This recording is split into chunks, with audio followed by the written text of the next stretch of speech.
It's Wellness Wednesdays. It's Wellness Wednesdays. In this Wellness Wednesday, we're talking about video title, When You Want to Quit. And obviously, this does not include when you want to quit life. And if you're thinking something looks different about me, yeah, I've got my old glasses on. I've taken my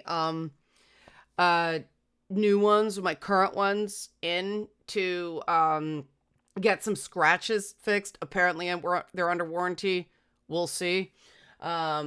But yeah, no seeing until I get them back again. I really gotta get a second pair of glasses, but that shit is expensive.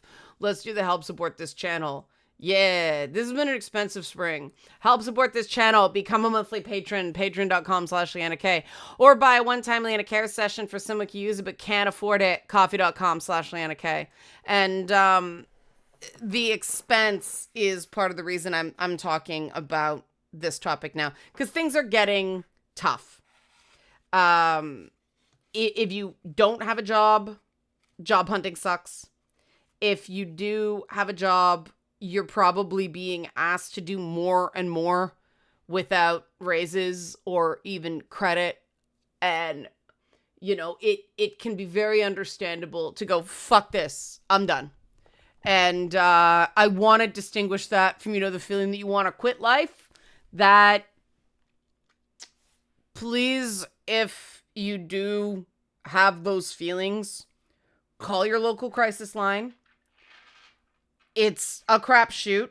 Sometimes the people that answer those lines, believe it or not, are real assholes, but they can connect you to services in your area that are low cost or free.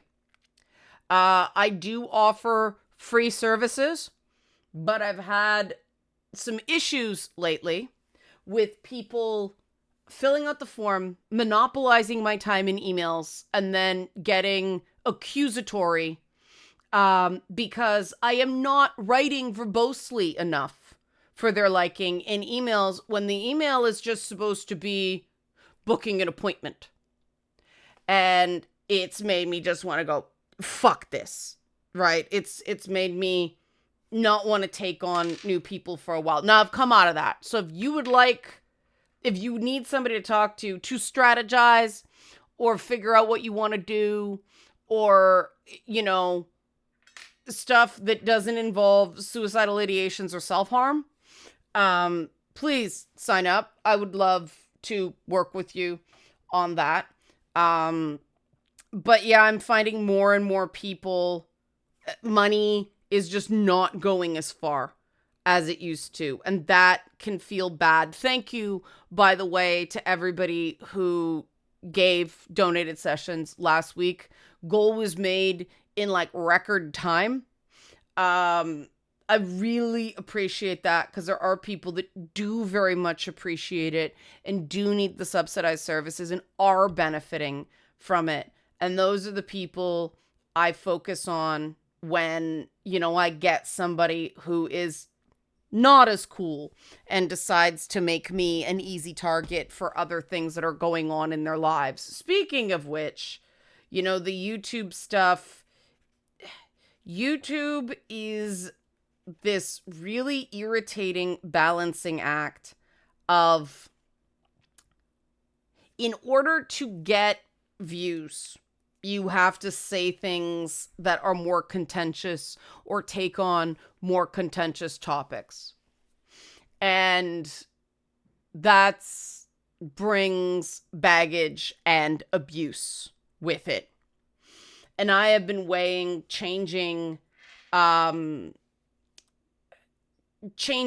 of the ways I do my channel, because I try to minimize the contentious stuff. Sometimes I don't realize something's going to be contentious, and then I get people going, how did you not know? It's because I live in the real world.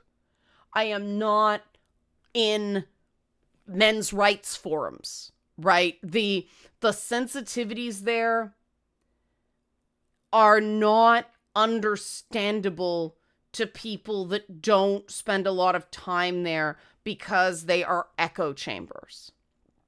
And part of the thing I don't like about radical feminist groups or pop feminist groups are the same things. Like my critique here goes for all of these groups that say, don't listen to your friends, don't listen to the other people in the real world. Listen to us. We know, right? We know what they don't want you to know. And that's, patriarchy theory or freaking men's rights or whatever. And I hate all of it because there are real issues that do overlap and we could get interest convergence, but these groups, these corners of the internet, and it's not just the internet, it's in some cases college campuses, it's, in-person meetings, but they encourage people to see anybody who disagrees, and not just on, some people can disagree that there's a problem.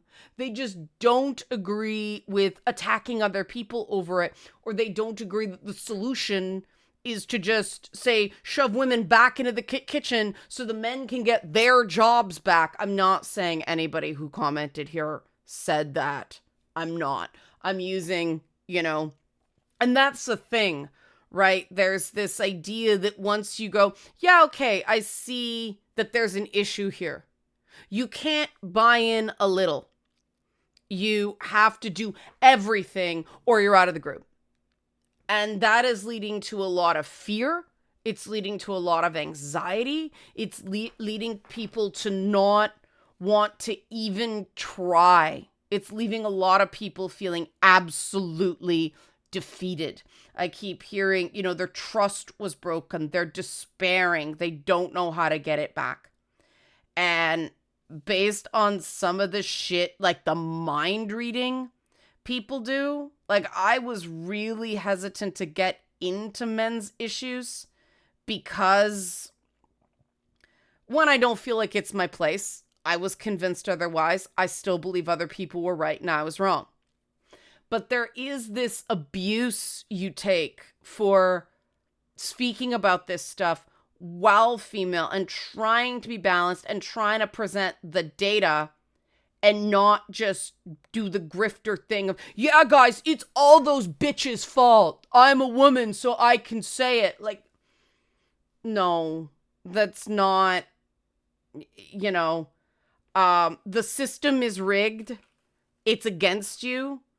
May make you feel better that it's not your fault. But there are ways to say it's not your fault and give you a path forward instead of sending you the message that just give up. There's no way you can win. This was my issue with feminist messaging. Well, it's still feminist messaging to an extent, but it was really bad, around 2012, 2014, during the peak of like tropes versus women. It was all, no, it's all bad. It's not good. Things are unsafe. I feel unsafe. That's just, don't try messaging. You can't succeed. Don't try. Men bad. Go hide. Damsel in distress. Oh, but don't call me a damsel in distress. That's against me. Help. Somebody save me. It was horseshit. It was horseshit. The problem was it became the dominant paradigm. And everyone went, no, I don't agree with this. You were punished and excommunicated. Well, I'm still here, right? But now it's happening again the other way. That now there's this rise of, oh no, it's just the other side doing all the things that were obnoxious about the left. And the left is still very obnoxious, don't get me wrong. But now the right is going on about white genocide. And I just think the fucking word genocide is ruined at this point. Everything's genocide, genocide, genocide, genocide. There's war, guys. And war is bad. And murder is bad, right? You don't need the G word. If you overuse it, it loses its power. And that's a word that shouldn't lose its power. Let's not get desensitized. It's not fun to hear. Stop. I know they're not going to, right? And it's really easy to despair. It's really easy to want to quit. And it's okay to take a few days or a few weeks and get your strength back. It absolutely is. It's essential a lot of the time.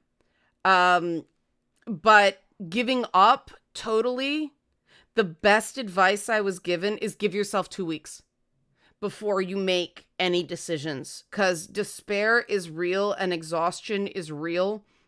And, you know, sometimes I have in a moment of crisis gone, nope, I got to be done with it. And I didn't regret it. I stayed with that attitude and it was the right call for me. Other times you go, no, this stuff sucks, but I still feel like doing it is important enough to continue. And, you know I risk intensifying the nastiness because I talk about, I temporarily thought about quitting doing men's content because of this bullshit. And I'm going to tell you why, right? Because my plan, the next step with Manly Mondays, was to do roundtables so that actual men get to talk in a moderated, curated environment so they don't get dogpiled on the internet. And yeah, comment sections can be awful, but the conversation's done. It's pre-recorded, right? They got to say what they wanted to say. And I'm not big enough that they're going to get like mass harassed most of the time. And that's the thing. If people are dogpiling my channel, I want to be a good host. I'm not going to invite guys on to be honest and vulnerable if they're just going to get the shit kicked out of them by people who were never interested in being persuaded. And, you know, one of the things I want it to be a focus on is stuff guys like, to get over this, you know, negativity bias because it's so safe. And that doesn't mean there can't be moments where it's like, I really don't like this element, but I'm saying this because overall I love this thing, right? I think we need more examples of men liking stuff. That's what I actually want to call it, men liking stuff. But I'm not gonna, you know, set guys up who volunteer their time for a negative experience. I take very seriously people having a good experience when they come on this channel. So, you know, that's why I'm like, fuck it. Why am I doing this? Like, it really did feel like a waste of time for about 4 days last week. Because when the comment section gets that shit up, you don't see the good. They just get like wiped out in this sea of bullshit. And you get exhausted by the bullshit. But not because it's hurtful, because it's bullshit. Because it's getting in the way. Because you see these guys' pain. Okay, yes, some of them are trolls. Fuck that.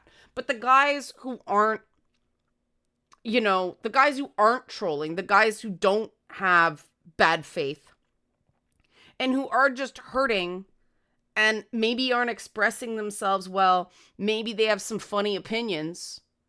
I'm not saying they're wrong. I'm just saying they're not helping them. Those guys, I would love to be able to find a productive format for that stuff to happen. Because I do think overall, talking helps, communicating helps, and listening helps. And you know, I'm able to go, you know, when I do meetings with brands or I do content stuff outside of, you know, just my stuff, I can say to people like, look, just don't use the word incel. It doesn't give very much. And you're alienating people who would otherwise be the biggest fans of your content. Find another way to do it.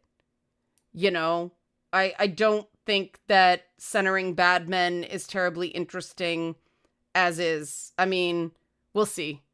Hollywood loves its fucking psychopaths. They love serial killers. You know, maybe because there's so many of them in high-ranking management in Hollywood. I don't know. But I think we're all a little desperate for stories about good men. Not perfect men. Good men. Which is why I think people fell in love with, like, Pedro Pascal as Joel on The Last of Us and Pedro Pascal in The Mandalorian. And, you know, and strangely, both those characters got sidelined in their own show and replaced with this weirdo pop feminism, though I do think The Last of Us is handling it better than Mandalorian Season 3 did.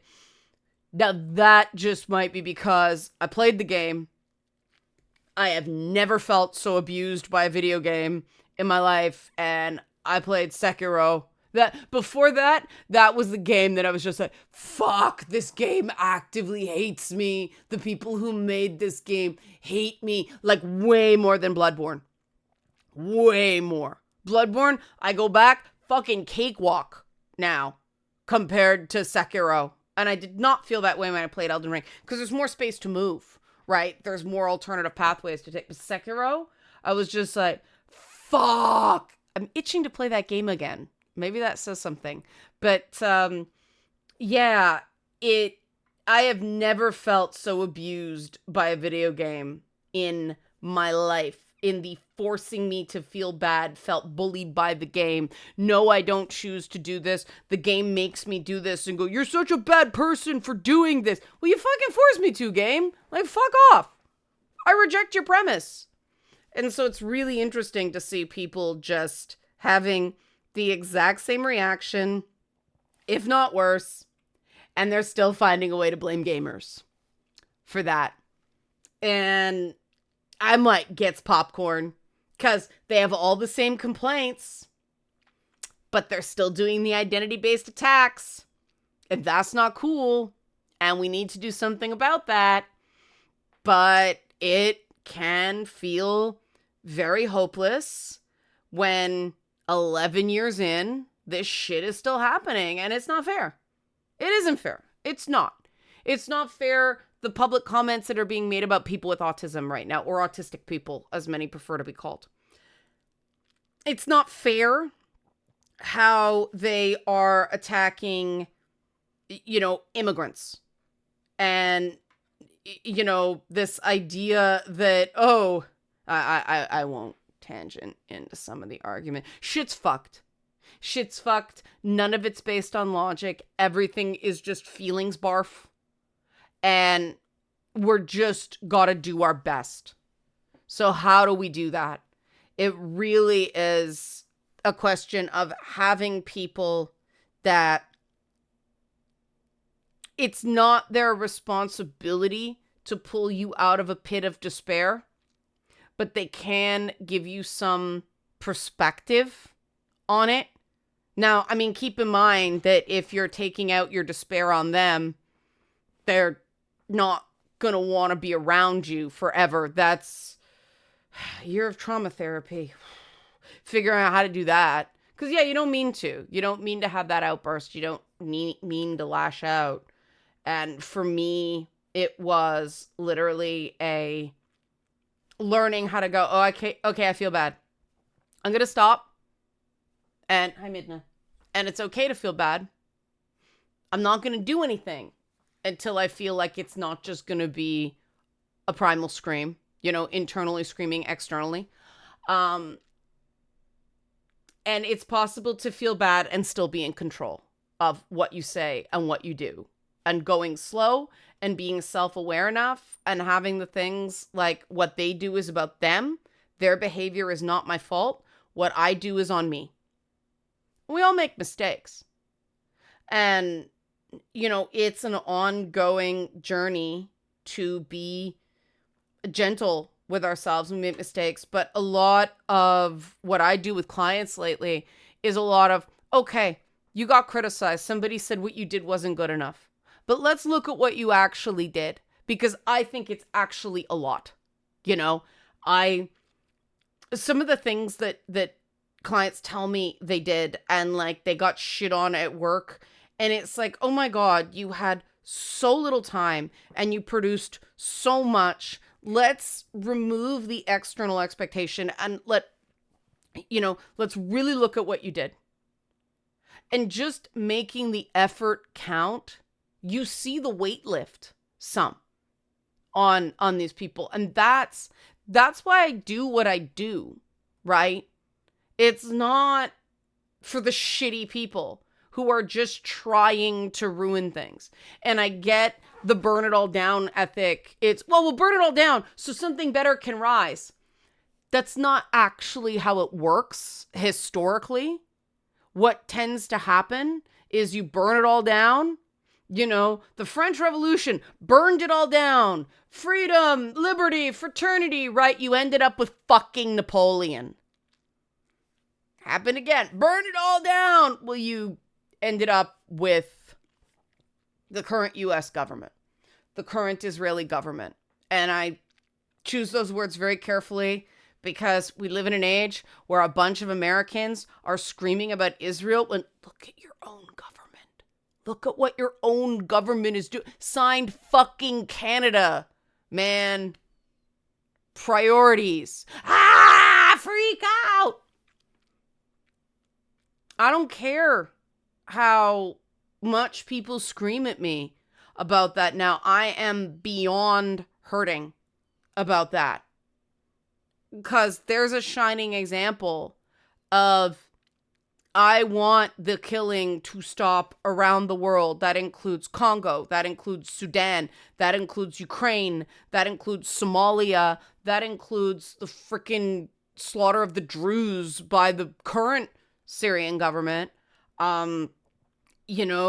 Ethiopia, have I already mentioned that? There's so many places in conflict right now. And, the UN picking winners and losers isn't helpful. The UN is designed to have people settle their differences in the UN instead of on the battlefield, and that's failing horribly. Of course it's going to. Russia has a seat on the Security Council that's permanent, right? We're living in a world that seems very hopeless. A lot of systems are barely hanging on. Now, is the UN probably still preventing some conflicts, as imperfect as it is? Yeah, it is. But it's really taking its eye off the ball. And this is when you go, well, destroy the UN and build something new. No, let's fix the structures we have, please. The older you get, or the older I get, the more I appreciate the people who have been around. The people who have stuck by. The people I've known. A friend of mine and I, we were realizing that, God, we've known each other for over 20 years. And those are precious. You can't replace that with new. New is great. New is exciting. New is shiny. It's not the same. And if you don't put any emphasis on preserving, if you still think someone is a good person, or if you still see the value of an organization, you try to hang on to that as long as you can. Or don't complain about being lonely, right? Set boundaries, but try to make it work. And I say this as somebody who's walked away from quite a few, LGBTQ organizations of late because I'm sick of them shitting the bed on trans messaging. And that's not because I think they're bad people. That's not because I think they want to fail. I only have so much frustration, and I only have so much energy, and I only have so much tolerance for being told that I'm some sort of bigot because I don't agree with their tactics. As somebody who studied this shit and have already been through it once with fucking marriage equality. Like, my God, I talk all the time. I got gay bashed in the 90s. So the minute somebody starts going, you're a transphobe, you're a chaser, you're the shit, that's when I go, fuck it, I quit. when the personal attacks start, if you don't want that to be your boundary, that's cool. Some people see name calling as just, oh, they were just blowing off steam. For me, that's the point where if somebody doesn't see that's wrong within a certain period of time, that's it. If I say I need a break and somebody doesn't give it to me, that's it. And that doesn't mean I think somebody's a bad person. It just means they're bad for me. Because I know my needs and those are them. I have people relying on me. I have schedules to keep. I have multiple chronic illnesses. And oh my God, the asthma has not been fun this spring. I've been getting dizzy spells. And trying to function when you're dizzy, not fun. Every time I go outside to go anywhere, and I'm on, I mean, it's better than previous summers, but it's tough. It's been and I know it'll pass, but the screaming about bullshit, and a lot of it is bullshit. Even when people are dying, a lot of the rhetoric is bullshit. You know, people are dying is not enough. How do you solve the problem? Because boycott campaigns take like a decade. They take years to work, and we don't have that kind of time. So, you know, we know that pressuring only one side when both have to agree to make peace just makes it easier for the bully to keep doing what they're doing. I've had so many conversations with people who talk about the fact that they got dragged into a room with their school bully and been told you both have to work it out, and that just means the bully can keep doing what they're doing. Because nobody sits down and looks it up and go, what did you do? You did that? Why did you do that? That's not fucking okay. We have no fucking hierarchy. Everything is fucking grassroots. And the thing I keep coming back to is what they do is on them. It's not on you. No matter how much they say you made them, unless you've got a gun to your head or threatening their ability to earn a living. No, sorry, that doesn't wash. They made a choice. And they could stand by that choice, but own the choice. You can't stand by your choice until you own it. No, you made me. Similarly, you're responsible for you. Just because somebody acts like an asshole doesn't mean you have to respond in kind. And rejection is a really hard thing to do that with. I've been thinking about rejection a lot, and I've come to no firm conclusions yet. I need more time for that to cook. But where I'm at right now is you gotta let the rejection hurt. You know, you can't get swept away by it. And sometimes you do need a bit of time, right? But you gotta feel it and not judge that feeling. Rejection is, and you're good. Most of us are better with some forms of rejection than others. And it's different for everyone. Some people can handle work rejection until the cows come home. Other people can handle, like, okay, she shot me down for a date, whatever. But, you know, if they lost their status at work or they were somehow told you're doing a bad job, that would be destroying for them. Everybody's different. And everybody has really good reasons, and you can work on that some, but we all have our vulnerabilities, right? That's why I did the video on Monday. And that's okay, right? Things that are designed to hurt. Rejection hurts. And it can be real tempting to give up when you've been rejected. And that's when you do have to put away the blame and just go, this is what I'm feeling right now. Because at the core of it, it hurts because there's an emotional need not being met. And the only way you meet that need is to first figure out what it is instead of this, well, I want a girlfriend. Well, why? Because I want a girlfriend. Well, why? Because I want a girlfriend. Do you want it for the status or do you want companionship? And that really, if you want it for the status, I don't know how to help with that. That's not what I do. If you want companionship, you know, as somebody who's really introverted and has to sort of do a lot of boundary negotiation accordingly, that I can do something about, right? Because the first step to that is knowing how to be a good companion. The second step is figuring out what you actually want in a companion, like Doctor Who, right? And then going out and starting the process of getting that. But it's the same thing with coming back from why you want to quit. When you want to quit, why do you want to quit? What's hurting you? What do you still enjoy about it?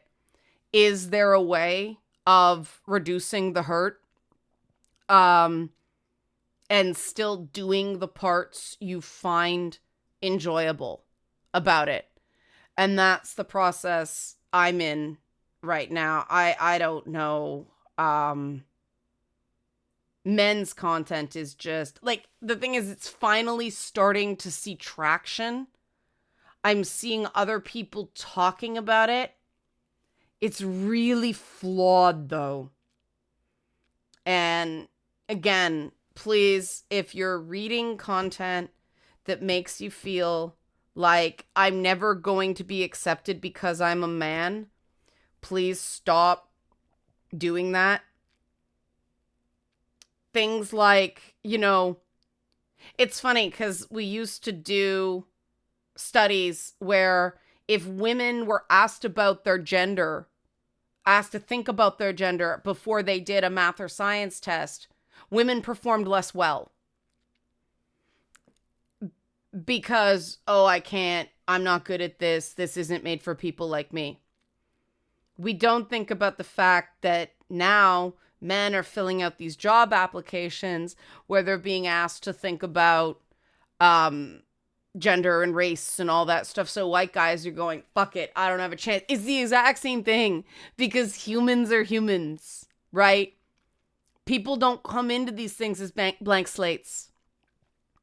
And all you can do is what I realized I had to do. You know, the gaming industry doesn't love me, nor does it want me. I have accepted that. I am wrong think. I am bad woman. But if a game studio does something good, I'm going to say so. I'm not going to play this fucking game of, well, they didn't want me, so fuck them. And I'm serious that they don't want people with alternative ideas. They just want everything to be nice and quiet, and the marketers want to market, and the PR people want a PR, and they don't want people who advocate from a place of logic because feelings are easier. They want one woman who can tell them what women think, and now they've just bypassed all of that because that wasn't possible. So now they're doing individual playtesting, which, hey, great, doesn't help them with the image problem. But they're not interested in hearing from me. So that is fine. But I know that there are people out there that do. I know that there are people who play games who do feel like they're going less crazy when I do a video about something. I just need to space them out because holy shit, the toxicity that comes with talking about that stuff. So sometimes that's the solution, right? Like stay with it, but step away. Unlike things like gaming conventions and Comic-Cons and what I found I don't really. I disliked more of it than I enjoyed. So I stopped going to those, right? Part of it was the amount of times I got physically sick, like respiratory viruses and things like that. Nope, don't need that. Go to a con for one weekend, sick for 6 weeks after it. No, thanks. Not worth it to me. There's more things I want to do with my life. But yeah, taking stock when you want to quit of why did you get into this in the first place? Has that changed? Does the good outweigh the bad? Is the bad just a lot right now, but you think it's going to pass? That's the process. And like I said, give it 2 weeks. If you're still like, I can't do this after 2 weeks, like, okay, make some decisions. But don't let moments of despair take away the things you like. Instead, reach out to people who seem decent, who, may not agree with you on everything, but will still go like, look, you matter. We like you being around. There's some things you got to work on, but we still think you're cool, Please reach out. Please get that perspective. It can mean the world. Help support this channel. Become a monthly patron, patreon.com/Leanna K, or buy a one-time Leanna Care session for someone who uses it but can't afford it. If you want to work out some of this stuff, sign up for a session yourself, coffee.com/Leanna K. You don't have to despair alone. Please don't quit. Please reach out and see if it can be salvaged, right? Fixing is better than throwing out. Thanks for watching and be well.